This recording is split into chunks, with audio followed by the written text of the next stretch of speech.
চলমান recalibration return কর্মসূচিতে মাত্র ৫০০ রিঙ্গিত জরিমানা দিয়ে নিজ দেশে ফেরার সুযোগ দেয়। কিন্তু বাংলাদেশ থেকে মালয়েশিয়া অথবা মালয়েশিয়া থেকে বাংলাদেশ যেখানেই যান না কেন প্রবাসীদের থাকতে হবে ১৪ দিনের কোয়ারেন্টিনে। এ অবস্থায় বাংলাদেশে গিয়ে প্রাতিষ্ঠানিক কোয়ারেন্টিনে থাকার খরচ যোগানো নিয়ে বিপাকে পড়েছেন অনেক প্রবাসী বাংলাদেশি। বাংলাদেশের সরকার যদি আমাদের হোটেল কোয়ারেন্টিনটা এটা সুযোগ সুবিধা দিত তার জন্য আমাদের জন্য খুব ভালো হতো। গত ২ মাস যাবত লকডাউন থাকার কারণে আমরা না খেয়ে না দিয়ে অনেক কষ্টে দিন পার করতেছি। সরকারের কাছে আকুল আবেদন, সরকার যেন অতি দ্রুত আমাদেরকে দেশে ফিরে সুযোগ করে দেয়। আমাদের কাছে কোনো টাকা নাই, আমরা চাইতেছি যেন সরকার এটা আমাদের জন্য বাড়িতে কোয়ারেন্টাইনের ব্যবস্থা করে। এদিকে লকডাউনের কারণে মালয়েশিয়ায় দীর্ঘদিন ধরে বন্ধ রয়েছে নির্মাণ সাইট, কলকারখানা সহ বিভিন্ন প্রতিষ্ঠান।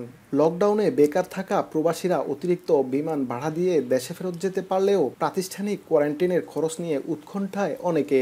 এ অবস্থায় বাংলাদেশ সরকারকে প্রবাসীদের পাশে দাঁড়ানোর আহ্বান জানান শ্রমিক নেতারা। বাংলাদেশ সরকার, শ্রমিক বান্ধব নেত্রী, আপনার নিকট আমাদের অনুরোধ, আপনি দয়া করে এই মুহূর্তে কোয়ারেন্টাইনের টাকা মাফ করে দেন এবং সরকার বহন করুন, তাহলে তারা বাঁচবে।